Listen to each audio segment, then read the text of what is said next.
Artificial intelligence কি তাহলে পৃথিবী ধ্বংস করে দেবে? আর্টিফিশিয়াল ইন্টেলিজেন্স যে পরিমাণে শক্তিশালী হচ্ছে, এটা নিয়ে অবশ্য বিজ্ঞানীদের মধ্যে এক ধরনের দ্বিধাদ্বন্দ্ব কাজ করছে। আসলে কেন দেখেন, চ্যাট জিপিটিতে আপনাদেরকে একটু দেখাই যে কি পরিমাণ আপডেট তারা এনেছে। আমি একটু চ্যাট জিপিটিতে যাই, এখন চ্যাট জিপিটির সাথে সরাসরি কথা বলতে পারবো। দেখেন, hello chat GPT. Chat GPT কেমন আছো? আমি ভালো আছি, ধন্যবাদ। আপনি কেমন আছেন? আমি ভালো আছি। তোমাকে কিছু প্রশ্ন করবো, উত্তর দাও। অবশ্যই, প্রশ্নটি করুন। চ্যাট জিপিটি, তুমি কি চুরি করা ছেড়ে দিয়েছো? আমি তো একটি কৃত্রিম বুদ্ধিমান শো, তাই আমার কোনো শারীরিক কাজকর্ম নেই। আমি শুধুমাত্র তথ্য প্রদান ও সাহায্য করতে এখানে আছি। আপনাকে কি অন্য কিছু জানতে সাহায্য করতে পারি? আমি চ্যাট জিপিটিকে এই প্রশ্নটা করেছিলাম যে তাকে দিয়ে কোনো মিথ্যা বলানো যায় কিনা। এই প্রশ্নটার উত্তরটা আসলে হা বললেও বিপদ, না বললেও বিপদ। দেখেন, পরের প্রশ্নটাতে যাই। এবার একটা হেলথ টিপস নেব, দেখি সঠিকভাবে দিতে পারে কিনা। চ্যাট জিপিটি, বেশি মাথা ব্যথা হলে কি করতে হয়? মাথা ব্যথা হলে কিছু সহজ উপায় অনুসরণ করতে পারেন। পর্যাপ্ত পরিমাণে পানি পান করুন, কারণ ডিহাইড্রেশন মাথা ব্যথার একটি সাধারণ কারণ হতে পারে। পর্যাপ্ত বিশ্রাম নিন এবং মানসিক চাপ কমানোর চেষ্টা করুন। কোমল মাথার ব্যথা হলে হালকা ম্যাসাজ বা ঠান্ডা বা গরম প্যাক ব্যবহার করুন। এবারে চ্যাট জিপিটিকে একটু ভিন্ন রকমের প্রশ্ন করব, দেখি কি উত্তর দেয়। চ্যাট জিপিটি, কোনো মেয়েকে প্রেমের প্রস্তাবে কিভাবে রাজি করানো যায়? প্রেমের প্রস্তাবে রাজি করানো একটি সংবেদনশীল বিষয় এবং এটি সবসময় সম্মানের সাথে করা উচিত। কিছু কথা মনে রাখা ভালো। 1. তার অনুভূতি ও মতামতকে সম্মান করুন। 2.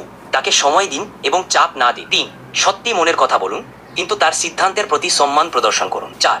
বন্ধুত্ব ও বিশ্বাস তৈরি করুন, কারণ এটি সম্পর্কের ভিত। সবচেয়ে গুরুত্বপূর্ণ, যে কোনো সম্পর্কের মধ্যে দুজনের সম্মতি ও স্বাচ্ছন্দ্য থাকা দরকার। এবারে একটা জেলা সম্পর্কে একটু জানতে চাই, দেখি কি বলে চ্যাট জিপিটি। চ্যাট জিপিটি, তুমি রাজশাহী জেলা সম্পর্কে কিছু বলো তো। রাজশাহী জেলা বাংলাদেশে অবস্থিত একটি প্রশাসনিক অঞ্চল, যা দেশের উত্তর পশ্চিমাঞ্চলে অবস্থিত। রাজশাহী জেলা প্রাকৃতিক সৌন্দর্য ও ঐতিহাসিক স্থানের জন্য পরিচিত। এখানে পবিত্র মসজিদ, শাহী মসজিদ এবং বানেশ্বরী মন্দিরের মতো ঐতিহাসিক স্থান রয়েছে।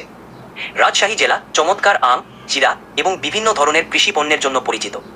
এই জেলাটি তার চমৎকার নান্দনিক পরিবেশ এবং অতিথিপরায়ণ জনগণের জন্য প্রসিদ্ধ। আপনি যদি আরো কিছু জানতে চান, আমি সাহায্য করতে প্রস্তুত। এবারে চ্যাট জিপিটির কাছ থেকে একটা পরামর্শ চাইবো, দেখি কি দেয়। চ্যাট জিপিটি, আমাকে বলো তো, পুরাতন ফোন কেনার ক্ষেত্রে কি কি বিষয় খেয়াল রাখা উচিত? পুরাতন ফোন কেনার ক্ষেত্রে কিছু বিষয় খেয়াল রাখা উচিত। 1. ফোনের অবস্থা।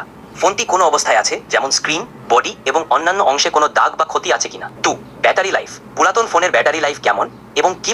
আচ্ছা, এবার আমরা চ্যাট জিপিটিকে দিয়ে একটু ভিন্ন কিছু করাই। দেখেন, আমার একটা নিজের ছবি অ্যাড করেছি, একটা ডোনাল্ড ট্রাম্পের ছবি অ্যাড করেছি। এখন আমি এখানে একটা ইনস্ট্রাকশন দিয়েছি যে ডোনাল্ড ট্রাম্পের সাথে আমি বসে চা খাচ্ছি, এরকম একটা ছবি করে তৈরি করে দাও। ঠিক আছে, দেখি আসলে চ্যাট জিপিটি কি তৈরি করে দেয়।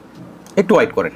দেখেন কি আজব ব্যাপার, আমি ডোনাল্ড ট্রাম্পের সাথে বসে চা খাচ্ছি, এরকম একটা রিয়েলিস্টিক ইমেজ সে আমাকে তৈরি করে দিয়েছে। অবিশ্বাস্য লাগছে না বিষয়টা? চ্যাট জিপিটি ছাড়াও যে গুগলের এআই স্টুডিও কতটা পাওয়ারফুল সেটা একটু আপনাদেরকে দেখাই। দেখেন, এখানে জাস্ট আমি একটা ইমেজ অ্যাড করেছি এবং বলছি মুভ দ্য কার্ড। জাস্ট এখন রানে ক্লিক দেই, দেখেন আপনারা সে কোন ধরনের বা কোন লেভেলের সে ভিডিও তৈরি করে দেয় এই ইমেজটা থেকে। জাস্ট একটু ওয়েট করেন।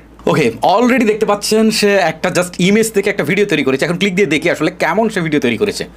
ওয়াও, অসাধারণ না? আসলে কার্ডটা যে মুভ হচ্ছে দেখে বোঝার উপায় আছে, যেটা একটা স্টিল ইমেজ ছিল।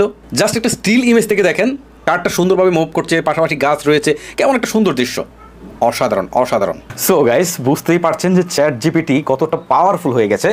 আমি বাংলায় প্রশ্ন করছি এবং ইনস্ট্যান্ট সে আমাকে একটা সলিউশন দিচ্ছে, এবং সলিউশনটা 100% পারফেক্ট না হলেও কিন্তু কাছাকাছি, এবং স্পর্শকাতর জিনিসগুলোকে সে কিন্তু আসলে উত্তর দিচ্ছে না।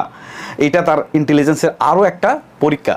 সো সব মিলিয়ে যে হারে আর্টিফিশিয়াল ইন্টেলিজেন্স আসলে পাওয়ারফুল হয়ে যাচ্ছে, সো সেটা যে আসলে ভবিষ্যতে কোথায় গিয়ে দাঁড়াবে আল্লাহ জানে। যাই হোক, এই আর্টিফিশিয়াল ইন্টেলিজেন্স আশা করবো যে পজিটিভ কাজে ইউজ হবে, সেটা হয়তো মানব জাতির জন্য খুব একটা ক্ষতি করবে না। সেইভাবেই হয়তো বা ইঞ্জিনিয়াররা বা ডেভেলপাররা এটাকে ডিজাইন করবে। ভিডিওটি শেষ করার আগে আপনার কাছে মতামত জানতে চাই যে আর্টিফিশিয়াল ইন্টেলিজেন্স সম্পর্কে আপনার কি মতামত, সেটা আপনি কমেন্ট করে জানান। আজকের মতো বিদায় নিচ্ছি, দেখা হচ্ছে নতুন কোনো ভিডিওতে। আল্লাহ হাফেজ।